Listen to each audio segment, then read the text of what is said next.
Hey everybody, this is Tyler with Soul Ring Society. I hope everyone's having a wonderful day. Today, we're taking a look at a quick deck tech for Cosmic Spider-Man. And I guess I say quick in a trying to be funny sense. I'll try to be fast for you today, but we're going to go ahead and take a look at this creature. It is a 5-drop that costs white, blue, black, red, green. You get a 5/5 body with flying, first strike, trample, lifelink, haste, and at the beginning of combat on your turn, other spiders you control gain the same flying, first strike, trample, lifelink, and haste until the end of turn. Now, I will tell you, this deck has been a blast to play. It does a lot of 1/1 counters, gains a lot of life, and overall, I tried to pack as much Spider-Man flavor into this as possible. A few extra spiders for just kind of the jankiness of it, and I tried to add as much card draw as I could to it as well so we can actually play a stable deck. What ends up happening is you play a lot of low drops, you snowball into playing your commander, and you activate one of my favorite themes and you go for the win. So let's go ahead and take a look at the deck today. We're going to go ahead and take a start by looking at our creature base. Let's take a look. All right, taking a look at our creatures. We're going to go ahead and start with the Radioactive Spider. A great one-drop, obviously with Spider-Man art, reach Death Touch, never a bad thing, and the ability to pull up a Spider Hero card later in the game is wonderful. Only it is a sorcery, but it's still a great card. Next, we have Spinneret and Spiderling. A one-drop 1/2 legendary that says whenever you attack with 2 or more spiders, put a 1/1 counter on Spinneret and Spiderling, and whenever they deal 4 or more damage, exile the top card of your library. Until the end of turn, you may play that card. Not only do they get bigger, it synergizes with the 1/1 counter theme, and you get a little bit of card advantage to top it off. For a one-drop, you cannot ask for much more. Next, we have Miles Morales. This is a 2-drop 1/2 that says whenever it enters, put a 1/1 counter on each of up to 2 target creatures, and for 6 mana, you can transform Miles Morales only as a sorcery, or for 6 mana, you can cast it for its alternate cost and get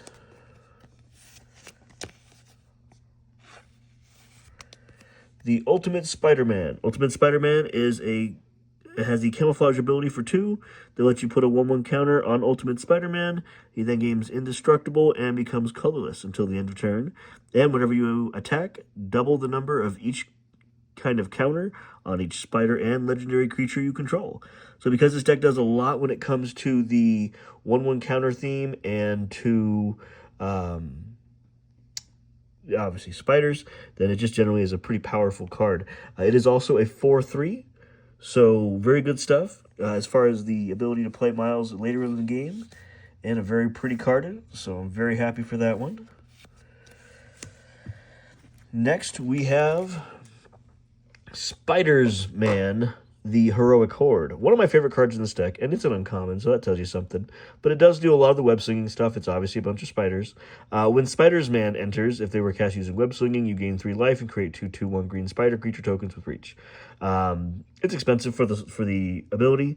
2-drop 2/3 isn't even just bad on its own, but to be honest, when you have a chance to web sling that, it is hilarious and great because you gain a little bit of life, and making tokens is a good thing. Next, we have the Spider-Punk. Spider-Punk is a Riot 2-drop 2/1 with Riot. Other spiders you control have Riot, and spells and abilities can't be countered. Damage can't be prevented. This is quite the catch-all.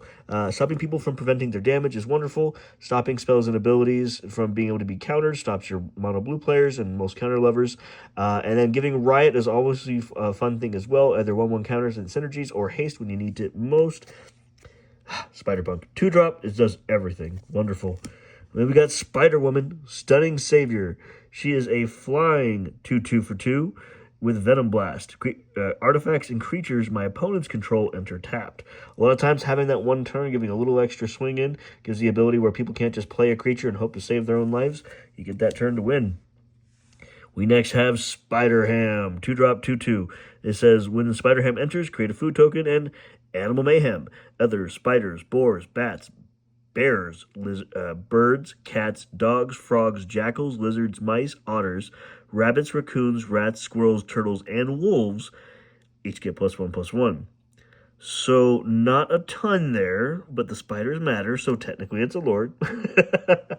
It's a spider pig lord. Wonderful. A spider boar hero. Sorry, my apologies. Next, we have the Spider-Man 2099. Spider-Man 29 is a 2-drop 2/3 that says from the future. You can't cast Spider-Man 2099 from your first, second, or third turn of the game. It does have double strike and vigilance. And at the beginning of your end step, if you played a land or cast a spell this turn from anywhere other than your hand, Spider-Man 2099 deals damage equal to its power to any target. This is the crimped copy that I pulled. So I do have it in an extra little sleeve in there just to make sure it stays nice and minty on the bottom there. Super happy with that one. Next, we got Peter Parker. Won't be a Spider-Man deck without Peter, huh? We get 2-drop 0/1. When he enters, create a 2/1 green spider creature token with reach, and for 4 mana, you can transform Peter Parker, activate only as a sorcery. Now, obviously, we'll probably be playing him on his other side, and that is as the Amazing Spider-Man. Amazing Spider-Man is a 4-drop 4/4 with Vigilance Reach, and each legendary spell you cast that's 1 or more colors has web slinging for 3. Holy cow. That is kind of crazy because you get to do such nutty things in this deck that I really can't even begin. It's amazing. Being able to cheat out like some of the other legendary permanents you'll see later in this game for 3 mana is quite good. Quite a good card. So just having them obviously in a Spider-Man deck is fine. Next we have Mary Jane Watson. Mary Jane Watson is a 2-drop 2/2 legendary creature. Says whenever a spider you control enters, draw a card. Only triggers once each turn. So in general, we want to at least be getting that 1 legendary per turn. Most cards in this deck are legendary, so you're kind of playing Legends Matters, so it's good that you're not really having to worry too much when it comes to that. Next, we have Gwen Stacy. Gwen Stacy is another 2-drop 2/1 legendary creature. Says whenever Gwen Stacy enters, exile the top card of your library. You may play that card as long as you control this creature, and you may pay 5 mana. Transform Gwen Stacy, activate only as sorcery, and obviously, if we were to just pay the 5 mana up front instead of Gwen Stacy, we get Ghost Spider. Ghost Spider is a 5-drop flying vigilance haste 4/4 that says whenever you play a land from exile or cast a spell from exile, put a 1/1 counter on her, and then you may remove 2 counters from her to exile the top card of your library. You may play that card this turn. Obviously, with this deck playing so heavily into 1/1 counters, the extra card advantage is nice because ideally you'll be stacking up a bunch of counters over the course of turns. So, good advantage. Obviously, it's on theme. It's legendary, so it fits all of our requirements. Next, we're playing Spider-Girl, Legacy Hero, a 2-drop 2/2 legendary creature that says during your turn, Spider-Girl has flying. Whenever Spider-Girl leaves the battlefield, create a 1/1 green and white human citizen token. So a little bit of a token generator. It's a good fuel for some of your web slinging abilities. 2-drop 2/2 that gets the ability to get in once in a while. Not a bad deal.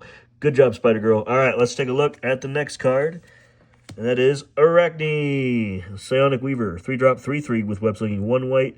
When it enters, look at the opponent's hand and choose a card type other than creature. Spells of the chosen type cost 1 more to cast. Most spells in this deck are creatures, so you really get to kind of find something that maybe will hose you. Usually it's a sorcery for wrath, stuff like that, and you just want to pip it up just 1 just to make sure it costs a little bit more for people to interact with what you're doing. Next, we have Sensational Spider-Man. Sensational Spider-Man is a 3-drop 3/3, which says whenever Sensational Spider-Man attacks, tap target creature defending player controls, and put a stun counter on it. Then you may remove up to 3 stun counters from among all permanents. Draw cards equal to the number of stun counters removed this way. There's not a ton of proliferation in this deck, but I do think this could be a super, super fun card, depending on how you're doing things. But otherwise, it gives you a little bit of protection and gives you the ability sometimes to punch in. So there's really nothing wrong with that. If you randomly were to somehow get the ability to draw some cards off it, that's also great, but I don't honestly see that happening unless you happen to run some really rare case situations. It's a 3-drop 3/3 legendary Spider-Man. That's why it's in here. All right, we got Spider-Gwen, Free Spirit, 3-drop 2/3 reach. An really important aspect when we're talking about spiders. Also legendary, of course. And whenever Spider-Gwen becomes tapped, you may discard a card. If you do, draw a card. Great way for punching in. Also gives you an excuse to web sling, a little bit of rummage. So it's a good way to get the cards going. We also are playing Scarlet Spider, Ben Riley. Scarlet Spider, Ben Riley is a 3-drop 4/3 above curve. Wonderful. Web slinging for 2 and trample. And it has, if he was cast using web slinging, he enters with X, 1/1 counters on him, where X is the mana value of the return creature. Ben Riley is a house.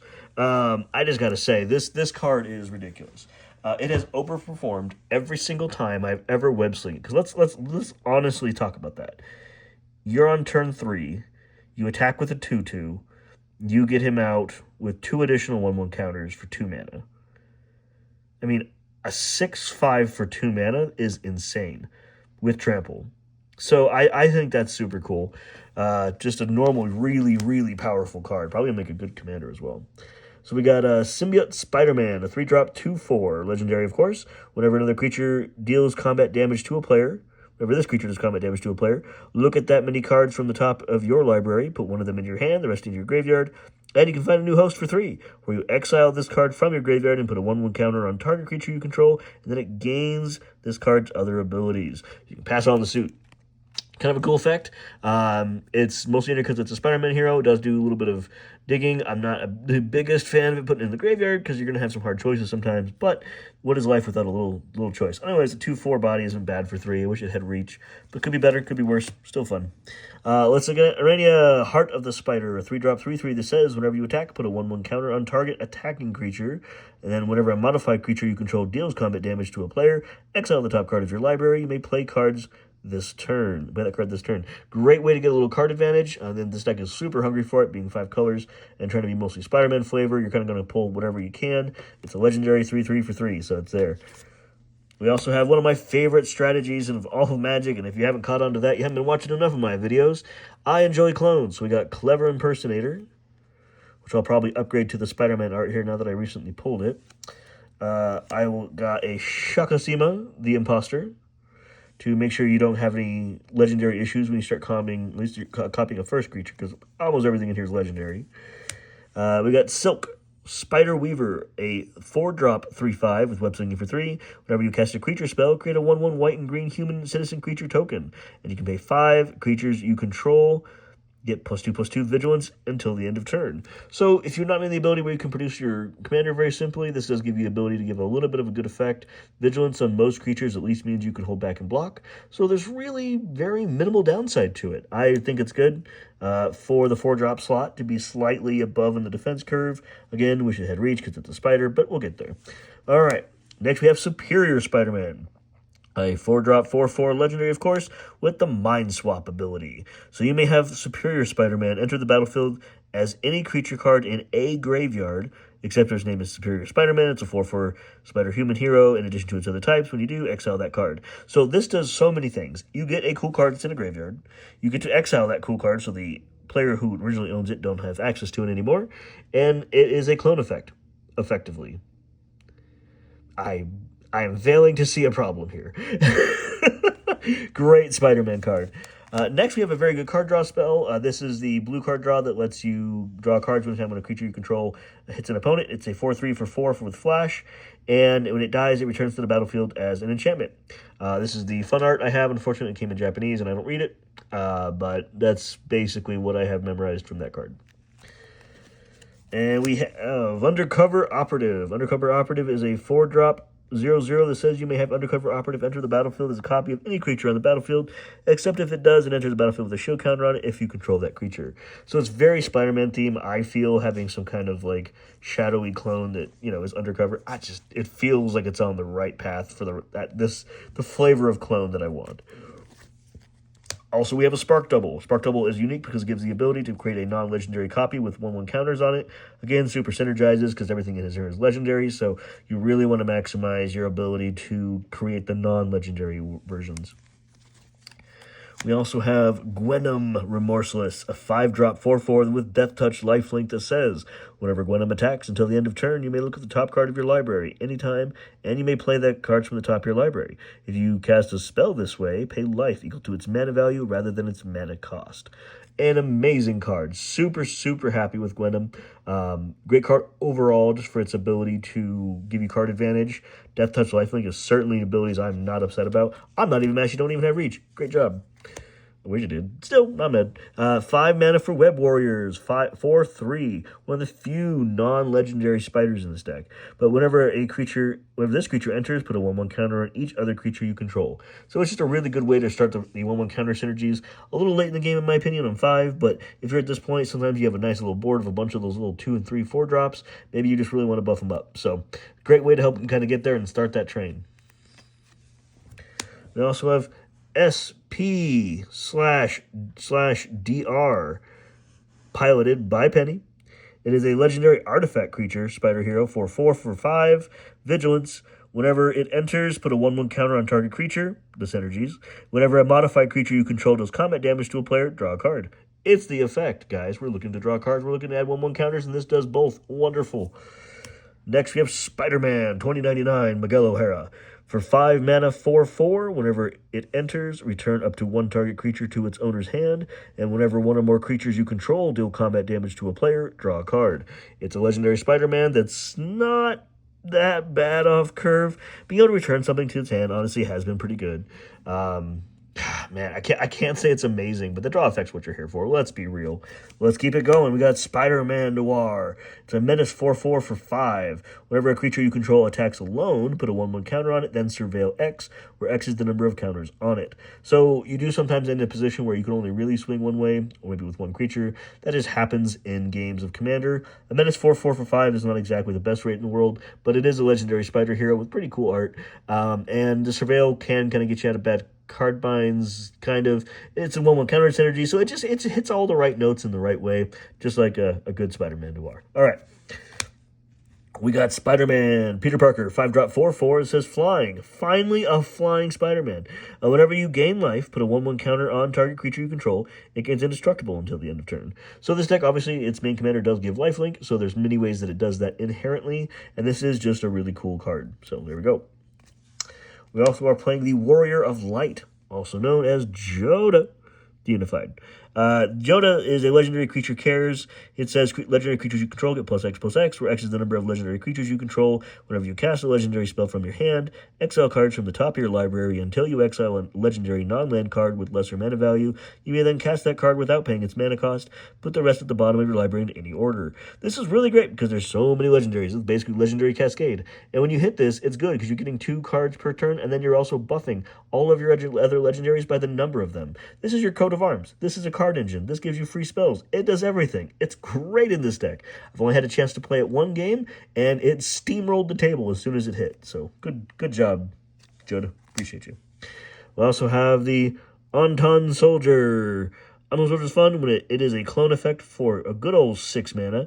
And you get, when it enters the battlefield, is a copy of any creature on the battlefield, not just yours, in case you want to do something non-spider. Except it isn't legendary. It's an artifact in addition to its other types, and it has Myriad, which means when it attacks one of your players, you get to make tapped attacking copies for each other player that's not currently being attacked. But that just gives you more ETBs, more awesome abilities, plus it's not legendary, so it becomes another good clone target. All the reasons I've ever said about any other clone, definitely go with this Myriad fun person. There we go. We also got Spider-Man Miles Morales. For 6 mana, you get a 5/5 Vigilance Trample, and whenever it attacks or enters, put a 1/1 counter on each other creature you control. Those creature gains Trample till the end of turn. This is the closest thing I've seen to like a static hoof in the Spider-Man set, and I thought it was just, this card could be Crater Hoof. It legitimately could be in this deck and feel basically the same, but I like that it's legendary. I like that it's the Spider-Man. It does counter synergies, and Trample is a good way to make sure you get in, so it is in the deck. Plus, rounding it out, we do have just an overall awesome spider. We had to add My Lady Shelob, Child of Ungoliant. For 6 mana, you get an 8/8 Death Touch, Ward 2. This says spiders you control have Death Touch, Ward 2. Okay, you're giving your spiders protection and Death Touch, not just when they attack. You're getting to use them when you get that Vigilance going on defense. And it has this other fun little antidote on here. It says whenever another creature dealt damage this turn by a spider you control dies, create a token that's a copy of that creature, except for it's a food artifact with tap 2, sacrifice this artifact, you lose 3 life, and it loses all other card types. Not abilities. Not text. Just card types. So it means you get to kill their creatures, get something cool. And I see this. What if it's just a Grave Titan? You get 2 zombies out of it just for sniping it. That's wonderful. That's why she's in here. Good job. All right, that is our creatures. Let's go and take a look at the next part will be... All right, the next topic we are going to talk about is the artifact suite for this deck. We have Soul Ring, of course. Even though it's 5 color, this deck does go pretty hungry for colorless sources, so it's good and important.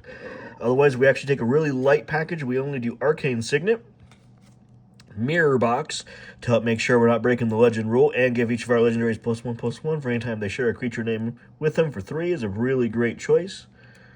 We also have Banner of Kinship. Banner of Kinship is huge in this deck, and I mean that very literally because it does amazing things. Being able to, when it enters the battlefield, get a fellowship counter on it for each creature you control of a chosen type, so it'll be spiders probably, and then creatures get +1/+1 for each fellowship counter on it. Even at 3, it's amazing. If you get 5, 6 counters on it, it goes crazy. It's great. And we run the Great Hedge, because we need some card draw. It's also a legendary artifact, so I gotta say, web slinging this is a funny thing. Man, Spider-Man does weird things. That's our artifact package. To talk about it shortly, I decided to not include more things like signets, not include more things like talismans, whatnot.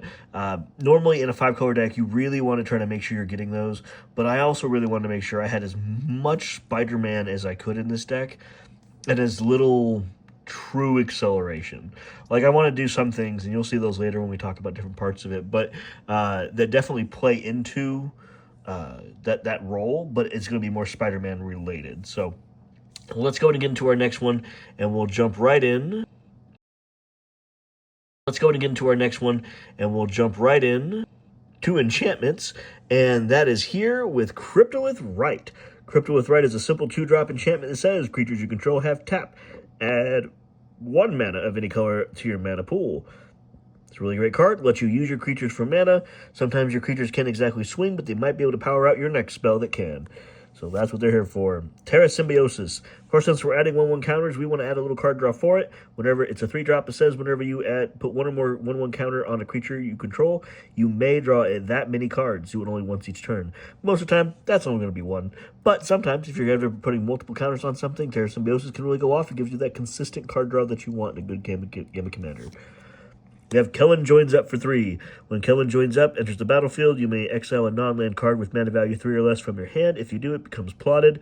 There is some value to this. Lots of low drops in the deck, so good chance you'll have something to plot. Will it be relevant? Maybe, maybe not.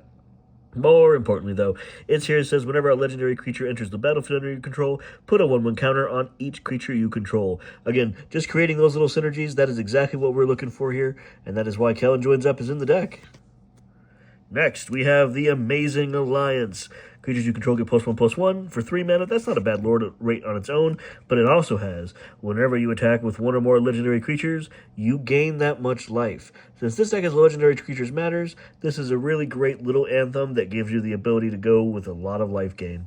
Good early on especially, and it's okay in the late game. Not great, but okay. We have Bident of Thassa, a 4-drop that says, whenever a creature you control deals combat damage to a player, you may draw a card. This legendary enchantment is also with a 2-mana ability that says, tap creatures your opponents control attack this turn if able. So that can make your opponent swing in unfavorable conditions. We've all been in that board state where everybody's kind of gummed up. No one really wants to swing either way because they're going to lose something important. And Bident gives you that ability to not only draw cards, but also make your opponents have to have an unfavorable swing in those situations. So it's unique, it's niche, and gosh, not really the best for Spider-Man, but I'm really pulling for as much card draw as we can. So, all right, we're also playing a copy of Parallel Lives. Specifically, we're playing this token doubler because it is the Spider-Man art. Otherwise, whenever you would create 1 or more tokens under your control, it creates twice that many of those tokens instead. We do have a number of things that make spiders, a number of things that make just other little tokens, and so that gives you the ability to double up on them, your citizens, whatnot. There's not a ton of it in there, so this definitely could go out, but I like it because it's the Spider-Man one.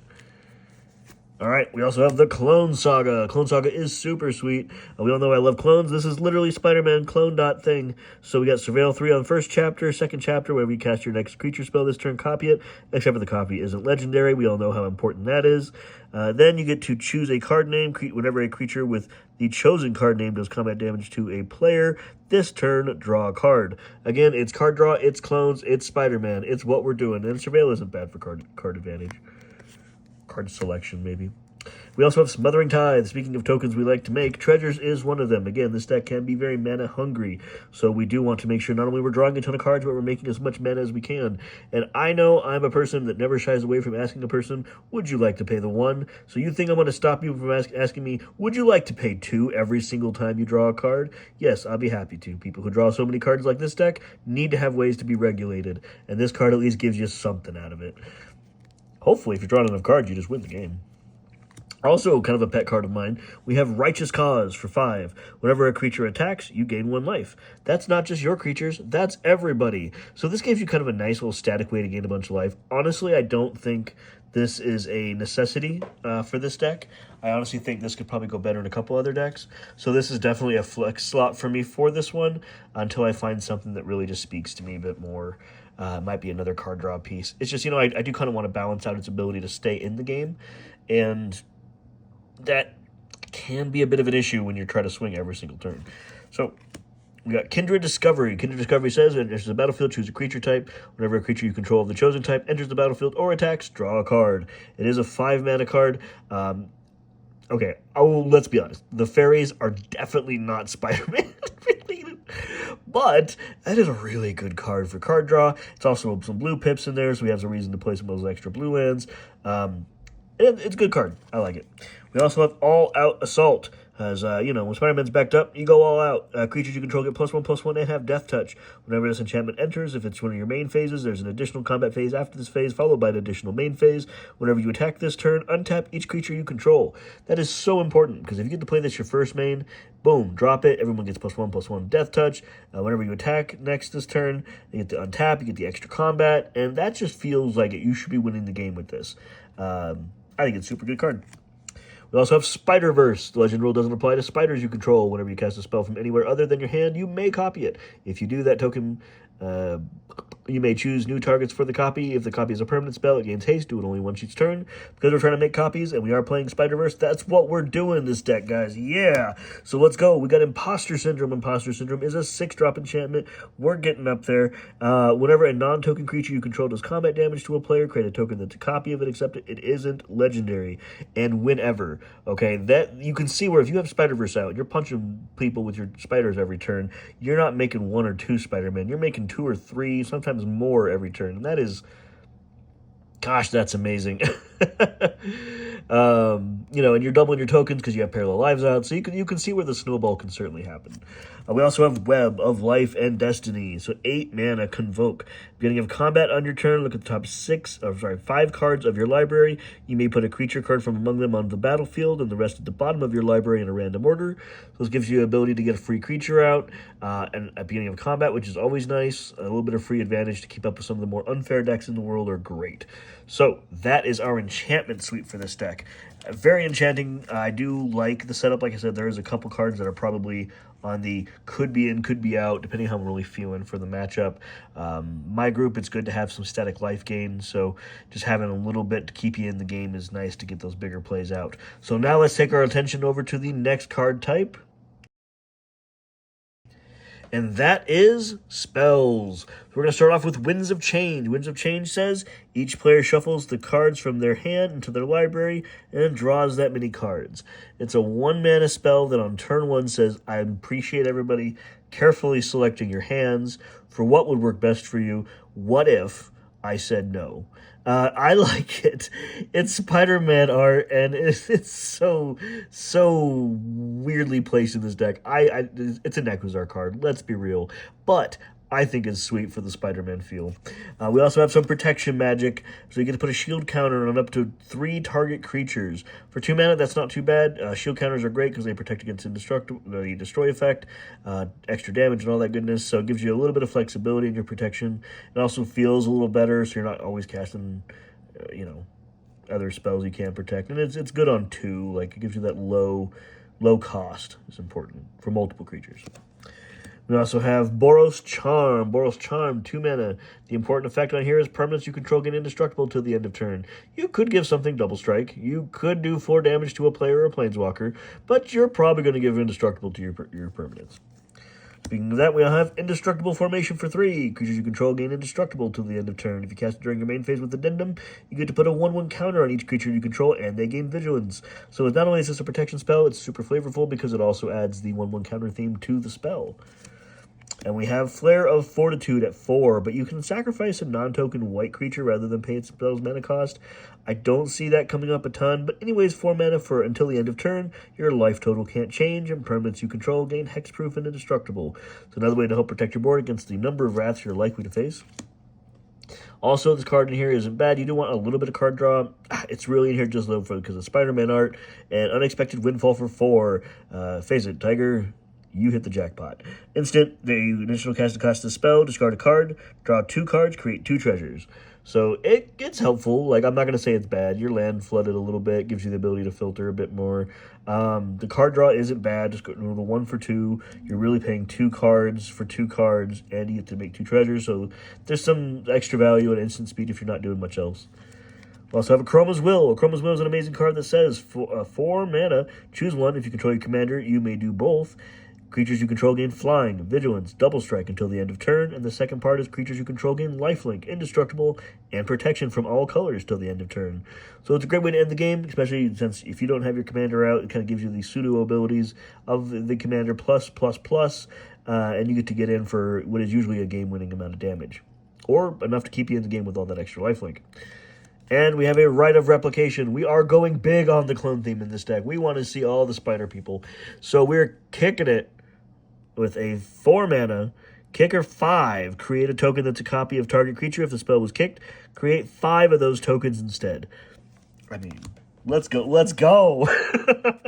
Could you imagine getting Rite of Replication off with the Anton Soldier on another spider that makes, more spiders? Just you would go, and it would be amazing and wonderful. And Parallel Lives getting 10 copies. Like, the things this deck can do is so silly in the top end. That wraps up our card types for this deck. I didn't really go too heavy into any other, like, Planeswalkers, things like that. I will do a quick flip through of just some lands so you guys Planeswalkers, things like that. I will do a quick flip through of just some lands so you guys can kind of see the mana base. This one is a very tight 5-color. Let me give a quick count.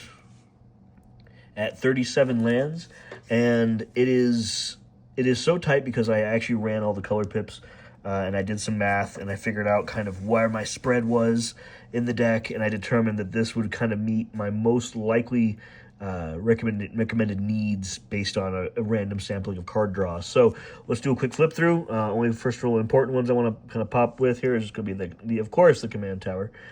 We have a 3-tree city because we are playing spider types, and everything else is kind of just some fun lands that need to be there for types. So I'm just going to kind of do a little flip through for you guys so you guys can take a look at your leisure.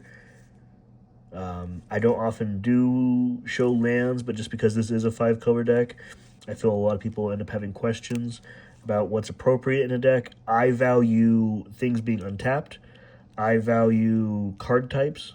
So if you're going to give me mountain, plain, swamp, forest, anything like that, I tend to have those value because there's a lot of play around that being untapped. Pain lands are great. Shock lands are great. These new ones are great. The Verge lands I'm super big fan of. There are some in here that care about basics, which you're going to note there are not a ton of. There's actually just 5. So the chances of those coming untapped are actually fairly low. Most of the time, depending what's in your hand, I tend to choose those as my first lands that'll enter the battlefield in a tapped fashion, just so I can get them out of the way if I'm not doing big plays early on, or if I don't have something specifically lined up. And we do have our 1 of each basic for the Spider-Man lands. So that is the Cosmic Spider-Man deck. I hope everyone had a good time with this deck tech. I know it was still on the, we're 32 minutes so far. It's pretty good. I hope everyone's having fun. I do say that For me, Cosmic Spider-Man is tough because I do love 5 color decks, but I tend to play my slivers more. If I want to go that direction, I play slivers. That'll probably be the next deck I do a deck tech on. So that's also why I see some kind of the jankiness, and some of these lands are not exactly the most fleshed out, but that is where the deck is at. So I hope everyone had a little bit of fun. As far as upgrades to the deck, I would definitely say Cosmic Spider-Man could see a few cards that were more pet cards, like I said, and I pointed those out while we were going through them, that probably could be replaced. Some of the weaker spiders that don't necessarily do a ton. Gwen's Free Spirit, I think, is probably one that comes to mind most readily. Noir, Spider-Man Noir probably could get swapped. Just for some more powerful draw effects and maybe more powerful spells. You add a Mystic Study to any deck, it's going to be better objectively. It's just, you also have to consider how you're hitting that blue pip, and that's where I make sure my biggest takeaway from this would be when you're building a 5 color deck, really count your color pips, look at your mana value chart, lowest to highest, and think about where you want to be in the game and what points for you, would be the most valuable. So it'll be an independent call, but I hope everybody is able to have a little fun and maybe take a little something from the Cosmic Spider-Man. Thanks, everybody. Thanks for being a great part of the society. Comment down below if there's other decks you would like to see. I've posted before about what decks I have. I can always post lists again. If anybody wants a list, just let me know, and I will get that popped up. Appreciate everybody. From us to you here in the society, have a great rest of your day.